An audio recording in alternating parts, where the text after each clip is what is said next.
प्रश्नावली 4.2 के पढ़ने से पहले हम लोग उससे कुछ उदाहरण देखेंगे। तो उदाहरण संख्या 3 है कि गुणनखंड द्वारा समीकरण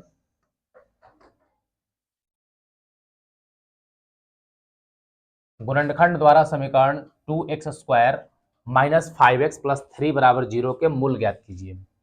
तो सबसे पहले नंबर क्या करेंगे कि हम समीकरण को लिख लेंगे 2x² minus 5x plus 3 is equal to 0। गुणनखंड विधि, देखिए इसको हल करने की 3 विधियां हैं और हम सबसे पहले पढ़ेंगे गुणनखंड विधि। गुणनखंड क्या होता है? तो सबसे पहला नंबर नियम होता है कि यहाँ पर जो है इसको हम C कहते हैं, इसको A कहते हैं और इस वाले को B कहते हैं।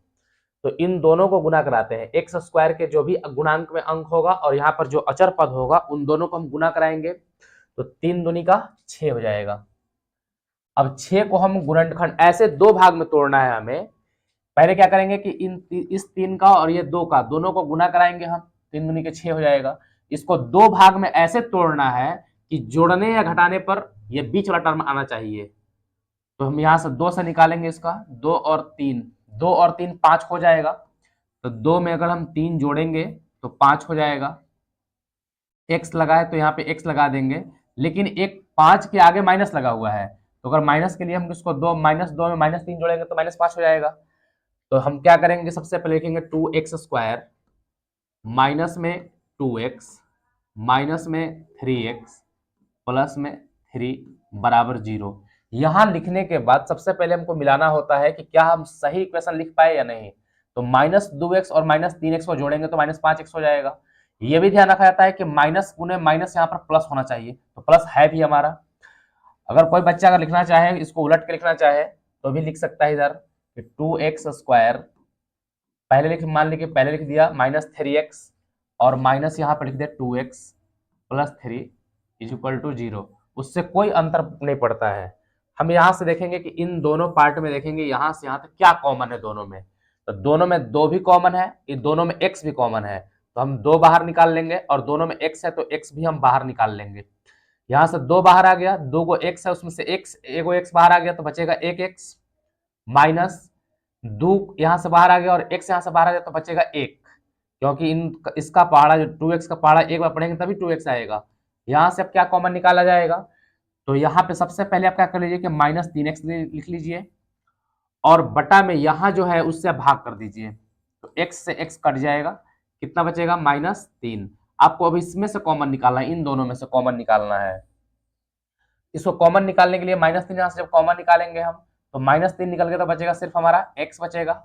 और जब भी माइनस में कॉमन निकालते हैं तो प्लस के जगह पर माइनस आएगा और माइनस के जगह पर प्लस आएगा। तो 3 का एक बार में 3 आ जाएगा बराबर 0। आपको यहाँ पर जो दोनों टर्म दिख रहा है ये दोनों आपको समान होना चाहिए। अब इस पूरे में से हम इसको कॉमन निकालेंगे x-1 को। तो अगर हम x-1 को कॉमन निकालेंगे तो x-1 यहाँ से निकल जाए तो बचेगा हमारे पास सिर्फ 2x। यहाँ से x-1 निकल जाएगा तो बचेगा हमारे पास -3 और इक्वल टू 0। अब 2 ऐसी संख्याएं हैं जिनको गुना करने पर 0 आता है। 2 ऐसी संख्याएं जिनको गुना करने पर 0 आता है, इसका मतलब है कि पहली संख्या भी 0 होगा और दूसरी संख्या भी 0 होगा। 0 कब गुना हो सकता है, जैसे मान लीजिए कि 1 में हम 0 से गुना करेंगे तब भी 0 होगा, 0 में हम 1 से गुना करेंगे तब भी 0 होगा और 0 में अगर हम 0 से गुना करें तब भी 0 होगा। तो हम इसको भी 0 मानेंगे और इसको भी 0 मानेंगे। शून्य निकालने के लिए या मूल निकालने के लिए 0 बनाना जरूरी है। तो x-1 बराबर 0 और यहाँ से 2x -3 बराबर भी 0। तो यहाँ से हो जाएगा x बराबर -1 इधर जाकर प्लस हो जाएगा तो इसका मूल हो जाएगा एक इसका उत्तर हो जाएगा। यहाँ से 2x बराबर ये -3 उधर जाकर प्लस हो जाएगा और x बराबर ये 3, ये 2 गुना में इधर आकर के भाग हो जाएगा। तो ये इसका उत्तर हो गया। अगर आप चाहे तो इसको भी हल कर सकते हैं, वही उत्तर आएगा। दोनों में क्या कॉमन है, यहाँ से यहाँ तक देखिए क्या कॉमन है दोनों में। तो x कॉमन है, यहाँ से x निकालेंगे तो यहाँ से बचेगा 2 और यहाँ से बचेगा x निकल जाएगा तो बचेगा सिर्फ -3। अब यहाँ से क्या कॉमन निकाला जाए, तो सबसे अच्छा तरीका है कि यहाँ पे -2x आप लिख लीजिए और बटा में ये पहले वाला से आप भाग कर दीजिए 2x से। तो x से x कट जाएगा और 2 से 2 एक बार में कट जाएगा, बचेगा -1। तो -1 कॉमन निकालेंगे। जब माइनस कॉमन निकलता है तो जो प्लस में रहता है वो माइनस में हो जाएगा और जो माइनस में रहेगा वो प्लस हो जाएगा। तो -1 निकालेंगे तो यहाँ से हमारा हो जाएगा 2x, और ये प्लस में है तो ये माइनस हो जाएगा और 3 बच जाएगा बराबर 0। ये दोनों सेम आना चाहिए, तो यहाँ से हो जाएगा 2x माइनस 3, यहाँ से हो जाएगा x माइनस 1 बराबर 0, 2x माइनस 3 बराबर भी 0 कर देंगे और इसको भी 0 कर देंगे, x minus 1 is equal to 0। यहाँ से 2x बराबर -3 है तो इधर आकर के प्लस हो जाएगा और x बराबर हो जाएगा 3/2, और यहाँ से हो जाएगा x बराबर माइनस है तो इधर जाकर के प्लस हो जाएगा। आते हैं अगला एग्जाम्पल देखते हैं। उदाहरण 4 कह रहा है कि द्विघात समीकरण 6x² माइनस x माइनस 2 के मूल ज्ञात कीजिए। तो हमारा द्विघात समीकरण है 6x² minus x minus 2 is equal to 0। सबसे पहले नंबर क्या होता है कि जब हमारा द्विघात समीकरण अगर इस फॉर्म का है ax² plus bx plus c, तो सबसे पहले करना क्या होता है कि इन a और c का गुणा कराना होता है बराबर 0। a और c को हम गुणा कराएंगे, गुणा कराने के बाद जो भी संख्या आएगा उसको दो ऐसे भागों में तोड़ना है कि जोड़ने या घटाने पर ये बीच वाला टर्म आना चाहिए। तो सबसे पहले हम इनको गुणा कराएंगे, 6 में 2 से गुणा कराएंगे, 6 दूनी का 12 हो जाएगा। 12 को अगर हम निकालेंगे 2 से तो 6 आ जाएगा। 2 में 6 जोड़ेंगे तब भी वहां पर -1 नहीं आएगा, और 2 में से 6 घटाएंगे तब भी -1 नहीं आएगा। फिर से इसको निकालेंगे हम 2 से, तो 2 से लगेगा 3 बार में। अब इनको गुना कर देंगे हम, 2 दूनी के 4, 4 में से 3 घटाएंगे तो 1 आ जाएगा, और 3 में से अगर हम 4 घटा दें तो -1 आ जाएगा, और यहाँ पे 4 में से 3 घटा दे तो 1 आ जाएगा। यहाँ पर x लगा हुआ है तो यहाँ x लगा देते हैं। अब आप देखिए कि हमें क्या चाहिए, तो हमें चाहिए -x चाहिए, हमें -x चाहिए, इसका मतलब ये नहीं चाहिए हमें 3x में 4x घटाना पड़ेगा। तो सबसे पहले हम लिखेंगे 6x², और हमारा ये 3 जो है वो प्लस में आ जाएगा, प्लस में 3x और माइनस में 4x माइनस 2 बराबर 0। अब इन दोनों में हम कॉमन निकालेंगे, यहाँ पर क्या कॉमन निकल सकता है, दोनों 3 के पाड़ा में आएगा, दोनों में x है तो 3x कॉमन निकालेंगे। यहाँ से हम 3 का कितने बार में 6 आएगा, 2 बार में आएगा, 2 को x में से एक बाहर आ जाएगा तो एगो x बचेगा, प्लस 3x जब बाहर निकले तो उससे सीधा 1 आएगा। अब माइनस, यहाँ से क्या कॉमन ले सकते हैं, तो दोनों में माइनस है, दोनों 2 के पहाड़ा में आएगा तो दोनों में से हम 2 को -2 कॉमन निकाल लेंगे। 2 का कितने बार में 4 आएगा, तो 2 बार में आ जाएगा, x है तो x लगा देंगे, जब -2 निकल जाएगा तो जवाब सीधा +1 आएगा बराबर 0। ये दोनों हर हालत में सेम आना चाहिए। 2x + 1, अब हम कॉमन निकाल लेते हैं, पूरे टर्म में से 2x + 1 2x+ दोनों जगह पर है, कॉमन निकाल लेंगे तो यहां से बचेगा सिर्फ 3x, और यहां से बचेगा -2 इज इक्वल टू 0। 2x + 1 बराबर भी 0 कर देंगे हम, और 3x - 2 बराबर भी 0 कर देंगे। 2x बराबर ये +1 है, इधर जाकर के माइनस होगा, और x बराबर हो जाएगा -1/2, और यहां से हो जाएगा 3x बराबर, ये माइनस में इधर जाकर के प्लस में होगा, और x बराबर हो जाएगा 2/3, इसका उत्तर होगा।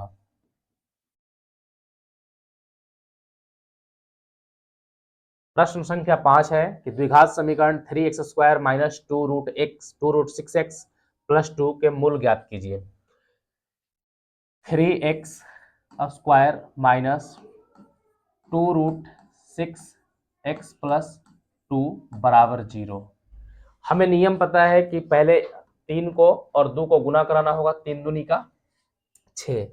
6 को ऐसे दो रूपों में तोड़ना है हमें कि जोड़ने या घटाने पर ये बीच वाला टर्म आना चाहिए। तो यहाँ पर आप देख रहे हैं कि ये रूट में है, तो 6 को तो हम ऐसे भी लिख सकते हैं कि 6×6 36, और इसका वर्गमूल ले लें हम।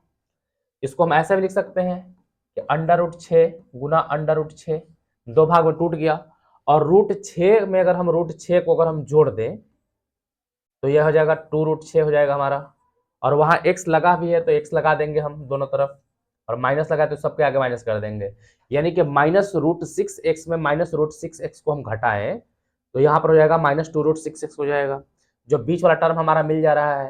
तो यहाँ से हम क्या करेंगे कि 3x² लिखेंगे, माइनस में √6x माइनस में √6x प्लस में 2 बराबर 0। एक बार फिर से मिला लेंगे, -√x minus √6x minus √6x minus 2√6x हो जाएगा। और यहाँ पर गुना कराइएगा तो 6×36 का वर्गमूल 6 और 3 दूनी का 6 मैच कर रहा है। माइनस गुने माइनस चिन्ह भी मैच करना चाहिए, प्लस होना चाहिए। अब कॉमन की बारी है, दोनों में क्या कॉमन होगा। तो आप समझिए कि जो 3 होता है उसको हम लिख सकते हैं 9 का वर्गमूल। 9 का वर्गमूल 3 होता है। इसको हम ऐसा भी लिख सकते हैं कि √3 इंटू √3।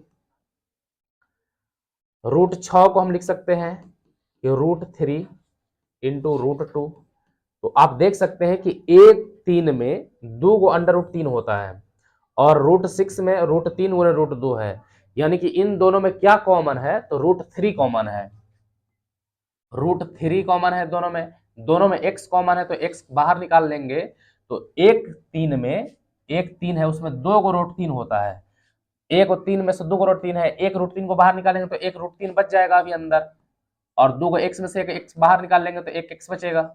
माइनस √3 का कितना बार में, तो √2 बार में चला जाएगा, x था बाहर आ गया।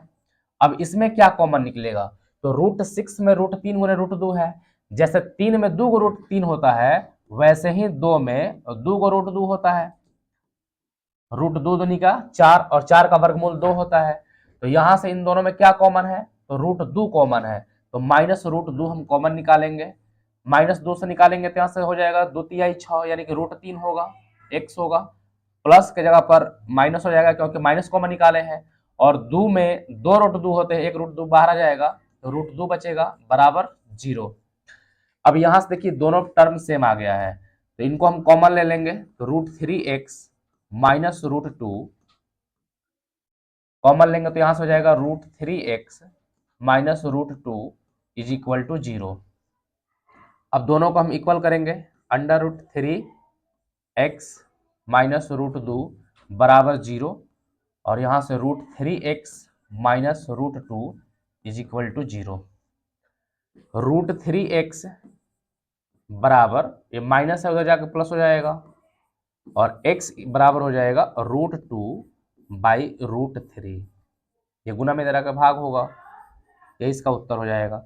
√3x बराबर √2 और x बराबर √2, ये गुना में इधर आकर के भाग होगा √3। दोनों ही में इसका आंसर सेम आएगा, यही इसका उत्तर है। प्रश्न उदाहरण संख्या 6 है कि अनुच्छेद 4.1 में दिए गए प्रार्थना कक्ष की विमाएं ज्ञात कीजिए। अनुच्छेद जो है आपका अध्याय 2 में आपने विभिन्न प्रकार के, यहां से आपको शुरू है उदाहरण यहां से कि मान लीजिए कि एक धर्मार्थ ट्रस्ट 300 वर्ग मीटर क्षेत्रफल का प्रार्थना कक्ष बनाना चाहता है। कोई एक धर्मार्थ ट्रस्ट है, वो 300 वर्ग मीटर क्षेत्रफल का एक प्रार्थना कक्ष बनाना चाहता है जिसमें प्रार्थना हो सके, जिसकी लंबाई उसकी चौड़ाई के दुगने से 1 मीटर अधिक है। तो सबसे पहली नंबर बात यहाँ पर है कि उसकी जो चौड़ाई के दुगना, यहाँ पे चौड़ाई का दुगना लिखा हुआ है, तो सबसे पहले इसी को हम मानेंगे, जिसमें का के की दुगना तिगुना लग जाता है उसी को हम मानते हैं। तो मान लेंगे कि माना कि चौड़ाई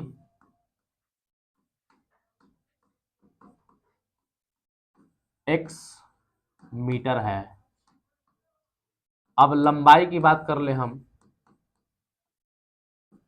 तो लंबाई बोला गया है कि चौड़ाई के दुगने, जिसकी लंबाई उसकी चौड़ाई के दुगने, तो चौड़ाई हमारा x हो गया, दुगना बोला है तो 2 से गुना करेंगे, दुगना से 1 मीटर अधिक है, एक अधिक बोला है तो हम एक जोड़ भी देंगे।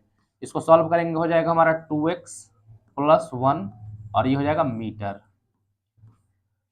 अभी चूंकि दिया हुआ है कि इसका क्षेत्रफल कितना होना चाहिए, 300 वर्ग मीटर होना चाहिए, तो हमको निकालना है यहाँ पर क्षेत्रफल, लिखेंगे सूत्र से। सूत्र कहता है कि लंबाई गुना चौड़ाई बराबर होता है क्षेत्रफल। लंबाई हमारा है 2x प्लस 1 गुना चौड़ाई हमारा है x और क्षेत्रफल दिया है 300 वर्ग मीटर, गुना करा देंगे तो ये हो जाएगा 2x स्क्वायर प्लस में हो जाएगा हमारा 1 गुने एक्स बराबर हो जाएगा 300। इसको इधर लाएंगे हम तो 2x² प्लस में x, ये 300 इधर आकर के हो जाएगा माइनस में, तो -300 बराबर 0। अब फिर वही से हमको गुणनखंड विधि से हल करना है इसको। तो गुणनखंड से हल करने के लिए पहले 300 और 2 को गुना कराएंगे, ये हो जाएगा हमारा 600। अब इसको हम ऐसे दो खंड में हमें तोड़ना है कि जोड़ने या घटाने पर 1 बचे और गुना करने पर 600 आ जाए। तो 2 से लगा देंगे हम 300, फिर 2 से लगा देंगे हम 150, 2 से लगा देंगे 75, फिर 3 से लगा देंगे 25। अब यहां से गुना कीजिए, 3 दूनी का 6, 6 दूनी का 12, 12 दूनी का 24। अगर हम 25x में से 24x घटा दें तो हमारे पास x बच जाएगा और गुना करने पे भी 600 हो जाएगा। तो यहां पर हमारा सेटिस्फाई हो रहा है, तो यहां लिख देंगे हम 2x² प्लस में, यहां पर 25x प्लस में, तो यहां प्लस में आएगा 25x और माइनस में हो जाएगा 24x, माइनस में 300 बराबर 0। अब यहां से देखें क्या कॉमन है, तो यहां से सिर्फ कॉमन है हमारा x कॉमन निकालेंगे तो यहां से हो जाएगा 2x प्लस 25, माइनस यहां से क्या कॉमन निकालेंगे, तो क्या कॉमन हो सकता है दोनों में। सबसे अच्छा तरीका है कि आप -24x लिख लीजिए और जो इस कोष्ठ के भीतर पहला अंक होगा उससे भाग कर लीजिए। तो x से x कट जाएगा, 2 से कट जाएगा, ये 12 बार में, तो माइनस का 12 कॉमन निकलेगा। माइनस का 12 निकलेगा, यहाँ पर माइनस है, 12 दूनी का 24, तो 2 बार में होगा, x लगेगा।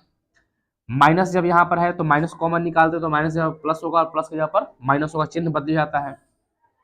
अब आप 12 से क्या कर लीजिए कि 300 में भाग लगा लीजिए, तो 12 दूनी के 24, 6 बचेगा 0, 12 बचे 60, तो ये कट जाएगा आपका 25 बार में, तो यहाँ पर 25 आ जाएगा और बराबर 0। आप देखिए कि हर परिस्थिति में ये दोनों सेम ही आना चाहिए, तभी आपका इक्वेशन सही है। यहाँ पे गुना कराएंगे, कॉमन ले लेंगे, 2x प्लस 25 कॉमन लेंगे यहाँ से, तो यहाँ से आ जाएगा आपका x, यहाँ से आ जाएगा -12 बराबर 0। 2x प्लस 25 बराबर 0 और यहाँ से x माइनस 12 बराबर भी 0 कर लेंगे इसको हम। 2x बराबर हो जाएगा -25, ये प्लस में उधर जाकर के माइनस होगा, x बराबर -25 बटा में 2, यहाँ से आ जाएगा x बराबर माइनस उधर जाकर के प्लस हो जाएगा 12। चूंकि दुनिया का कोई भी लंबाई माइनस में नहीं हो सकता है तो इसको हम लिखेंगे अमान्य, ये हमारा हो गया अमान्य, क्योंकि माइनस में कोई भी दुनिया की लंबाई नहीं हो सकती है, लंबाई जब भी होगा तो प्लस में होगा। तो यहां से हमारा आ गया चौड़ाई, तो लिखेंगे आयताकार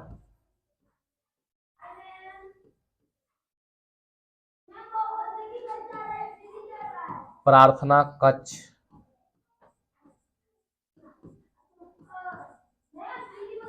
की चौड़ाई बराबर, चौड़ाई हमारा x माने थे तो ये हो जाएगा 12 मीटर।